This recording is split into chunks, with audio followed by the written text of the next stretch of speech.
Hello everyone, welcome to the DK classes. Happy new year बच्चों। नववर्ष की आप लोगों को शुभकामनाएं। ठीक है, नए वर्ष के उपलक्ष्य में और बहुत सारी वैकेंसियां भी आ रही हैं इस साल, है ना। बहुत सारे बच्चों के लिए आखिरी वैकेंसियां भी होंगी, तो जम के एक बार पढ़ लो बच्चों, क्योंकि पूरा जीवन फिर फिक्स हो जाएगा यार। कुछ ना कुछ करते करते बीत जाएगा, पता नहीं। घर में आप देखते होगे मम्मी पापा जिसके गवर्नमेंट सर्वेंट हैं या नौकरी में हैं, ठीक है, नहीं तो देखो कुछ ना कुछ करके जीवन बीत ही रहा है। तो बिताना हो तो बिता सकते हो, बाकी अगर इच्छा है कुछ ना कुछ बेहतर पाने की तो प्रयास करो। हम कर रहे हैं, सहयोग भी करो और एफर्ट डालो बच्चों, है ना। तो आज से हम एक नया टॉपिक स्टार्ट कर रहे हैं जिसका नाम है ऑड वन आउट, या फिर क्लासिफिकेशन डिफरेंसेस। ये दो तीन नाम से ये टॉपिक पूछा जाता है। ऑड वन आउट मतलब ये है, या डिफरेंसेस का मतलब ये है, सिंपल सी चीज़ है। अगर हिंदी मतलब देखें तो विषम को छांटना, अलग को छांटना है। ठीक है, चार रहेंगे और चार में से जो सबसे अलग है उसको हमको छांटना पड़ेगा। समझिए बात को। अब इसमें 3 से 4 प्रकार के प्रश्न पूछे जा सकते हैं, और या फिर ये कहें कि 4 प्रकार के प्रश्न पूछे ही जाते हैं। अब ये 4 प्रकार के प्रश्न जो पूछे जाते हैं प्यारे बच्चों, वो कौन कौन से हैं। सबसे पहला, यदि क्वेश्चन में केवल और केवल या तो सिंगल डिजिट दी हो या 2 डिजिट दिए हों, है ना, यानी कि एक ही अंक की संख्या हो या फिर 2 अंक की संख्या हो, तो उनमें अलग संख्या ढूंढने के लिए या तो प्राइम नंबर यानी कि अभाज्य संख्या से अलग करेंगे, स्क्वायर से अलग करेंगे, या फिर सम और विषम के माध्यम से उनको डिफ्रेंशिएट करेंगे। ये हम जैसे जैसे क्वेश्चन करेंगे आप लोग सीखेंगे। दूसरा है 3 अंकों की संख्या। तो 3 अंकों की संख्या का मतलब क्या है, जैसे स्क्वायर हो गया और क्यूब हो गया।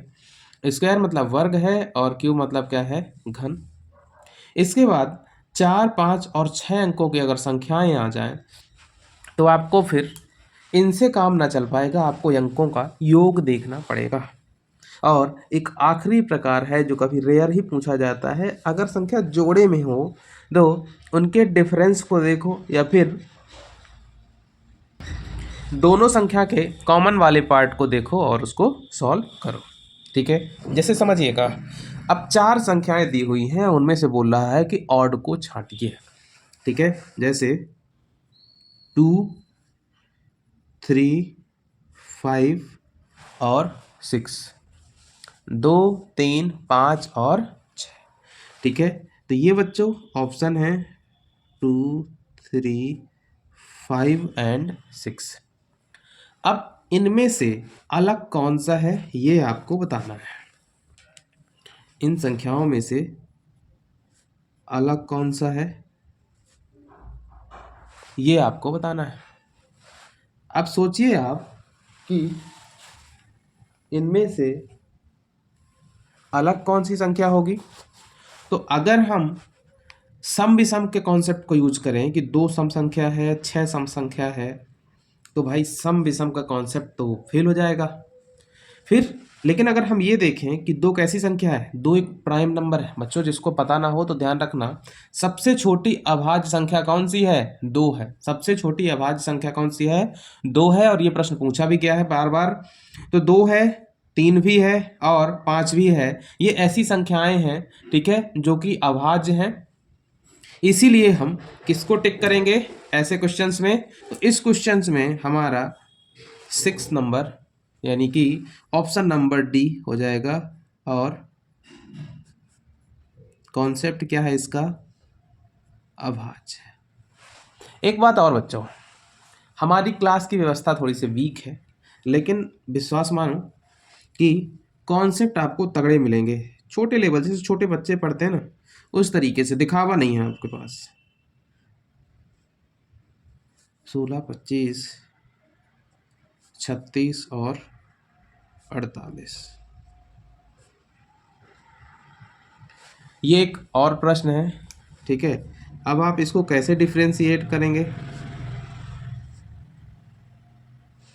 तो ए, बी, सी और डी। 16 है, 25 है, 36 है और 48 है। तो अगर हम इसको अलग करना चाहें कि कौन सी संख्याएं अलग होंगी, कैसा क्या करना पड़ेगा, तो भाई ये एक स्क्वायर है, ये भी एक स्क्वायर है, ये भी एक स्क्वायर है, लेकिन क्या 48 स्क्वायर है, नहीं है। तो इनमें से अलग कौन सा है, ऑप्शन नंबर डी। देखिए कोइंसिडेंस है कि दोनों केसेस में ऑप्शन नंबर डी ही आ रहा है। फिर नेक्स्ट क्वेश्चन बच्चों, नेक्स्ट क्वेश्चन लेते हैं। अब जैसे लिखा है 125, 216, 342 और 729। अब जैसे 125 है, 216 है, 342 है और 729 है, इनमें से कौन सा ऑप्शन सही होगा?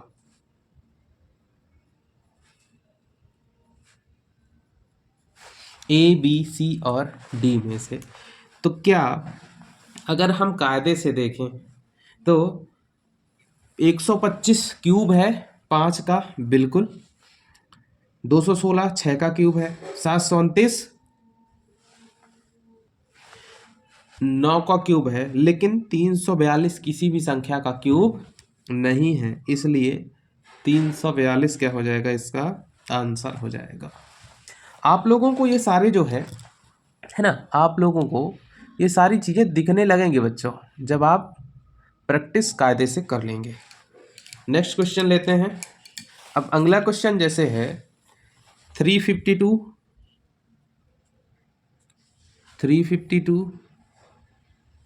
462, 134 और 130।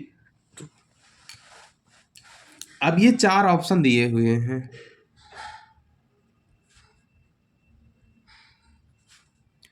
ठीक है, ए, बी, सी और डी। अब इनमें अगर आपको डिफ्रेंशिएट करना है तो देखिए बड़ी संख्या है ना, तो इसमें से कोई भी संख्या स्क्वायर या क्यूब है नहीं है। तो अगर हम देखें कि 3 5 3 8 2 10, ठीक है, 6 4 10 दोबारा नहीं, 4 3 7 1 8, ये भी कोई रिलेशन नहीं बन रहा। तो फिर ना स्क्वायर है, ना प्राइम नंबर का कॉन्सेप्ट है, ना एडिशन का कॉन्सेप्ट हो रहा है। तो अब एक ही कॉन्सेप्ट बचता है बच्चों, कौन सा?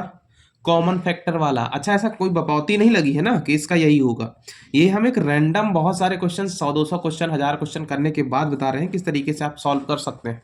इस तरीके से आपका क्वेश्चन आसान हो जाएगा। ठीक है, आसान हो जाएगा, ये हम बता रहे हैं। तो देखिए अगर हम ये देखें कि क्या किसी भी संख्या के मल्टीपल हैं, भाई 2 से तो सारी संख्याएं कट जाएंगी, तो 2 से कोई निष्कर्ष नहीं निकलने वाला। ठीक है, अब देखिए अगर हम इनमें देखें तो 4 का भाग चला जाएगा, 4 का भाग इसमें नहीं जाएगा, 4 का भाग इसमें भी नहीं जाएगा, 4 का भाग इसमें चला जाएगा। तो 2 में जा रहा है, 2 में नहीं जा रहा, मतलब 4 का भी फेल, 5 का तो जाएगा ही नहीं। ठीक है, 6 का भी नहीं जाने वाला, 7 का तो जाएगा ही नहीं, 8 का डी ऑप्शन में चला जाएगा, बाकी किसी में नहीं जाएगा। तो फिर 9 का भी नहीं जाएगा, 10 का भी नहीं जाएगा। 11 का देखें तो 11 × 33, 11 दूनी 22, ठीक है, 11 × 44, 11 दूनी 22, 11 × 1 = 11 24, 11 × 1 = 11, 11 दूनी 22। ओके, ठीक है, तो इसमें क्या है, 11 का कॉमन फैक्टर है, 11 का कॉमन फैक्टर है। ठीक है, तो इसमें भाग नहीं जा रहा, 11 × 1 = 11 कर देंगे तो बचेगा कितना, 2 और 24 हो जाएगा। यही क्या है, इसका आंसर है। यही सबसे अलग है। ठीक है, यही सबसे अलग है। अब अगला क्वेश्चन 5वां number, A, B, C and D. A number क्या है बच्चों, 2357, 8 7 1 1 2 5 6 4 2 6 7 9। अब संख्याएं काफ़ी बड़ी हो चुकी हैं। अब जब भी संख्याएं बड़ी हों तो हमने क्या बोला है, जब 4 से 5 संख्याएं हों तो उनका योग करके देखना है। जब आप योग करेंगे तो पाएंगे, तो 7 3 10 5 15 2 17, इसका योग 17 आ रहा है। 8 7 15 2 17, ठीक है। 6 4 10 5 15 2 17, ये भी ठीक है। 6 2 8 7 15 5 20 4 24, नहीं भैया, तो इन तीनों का योग कितना आ रहा है? 17 आ रहा है, लेकिन इसका योग कितना आ रहा है? 17 से ज़्यादा आ रहा है, तो यही क्या हो जाएगा? इसका आंसर हो जाएगा, ठीक है। अब छठवें में आते हैं।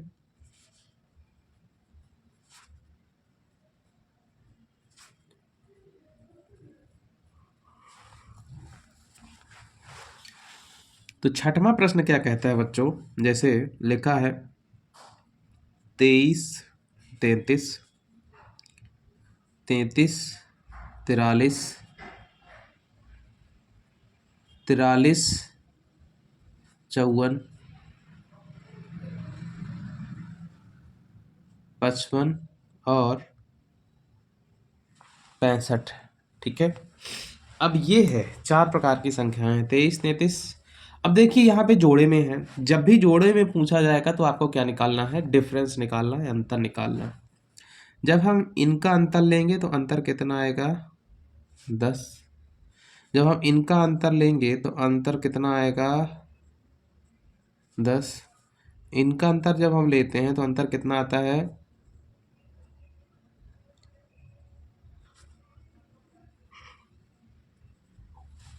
बस, तो यहीं से क्लियर है कि सबसे अलग कौन है? ऑप्शन नंबर सी, ठीक है। अब आगे बढ़ते हैं और आगे के क्वेश्चंस करने की कोशिश करते हैं प्यारे बच्चों। अब क्वेश्चन नंबर जो है, जैसे लिखा है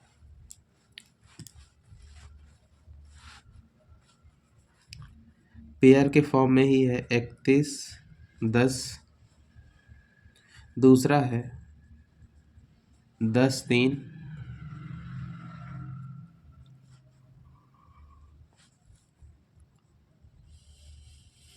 15 4 के बाद है फिर 13 4,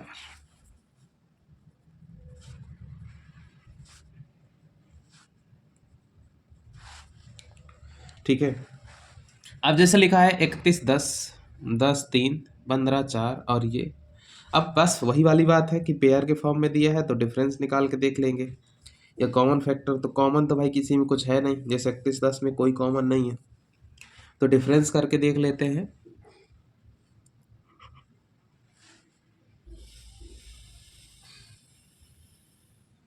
तो 31 में से 10 गया, कितना बचेगा? 21। कितना बचेगा? 21। 10 में से 3 गया, कितना बचेगा? 7। 15 में से 4 गया, कितना बचेगा? 9। और 13 में से 4 गया, कितना बचेगा? 7। 13 में से 4 गया, कितना बचेगा? 7। अब यहाँ पे अगर हम डिफरेंस का यूज करें, 21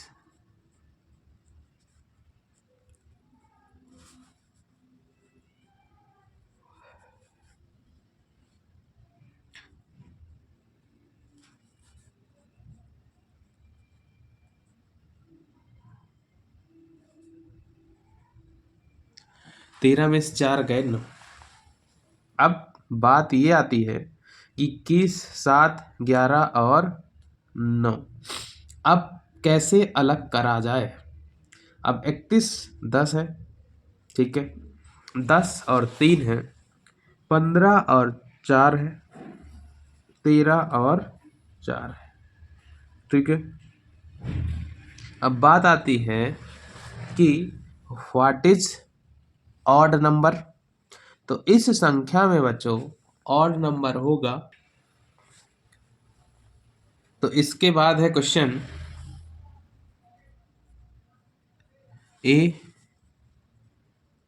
बी सी और डी, ठीक है। तो ए वाला जो है बच्चों वो लिखा है 1 6 2 9 3 4 1 8।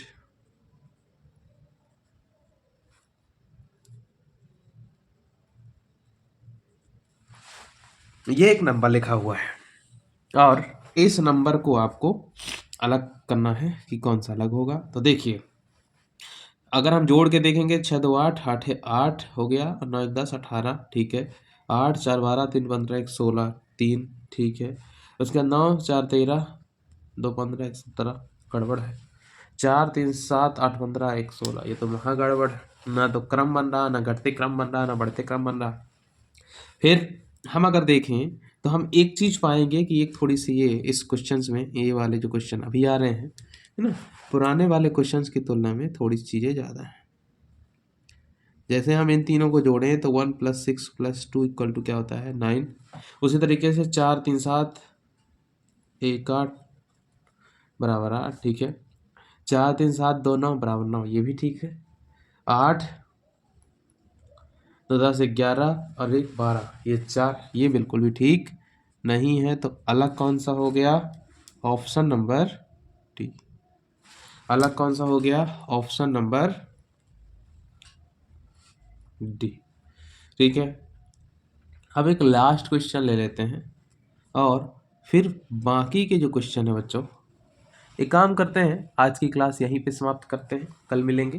तब तक के लिए नमस्कार। कल की क्लास में इसको भी समाप्त कर देंगे, ठीक है। फिर आगे अपन नॉन वर्बल वाला पार्ट ख़त्म कर लेंगे, जो सारे एग्जाम्स में पूछा जाता है और बहुत पूछा जाता है, ठीक है।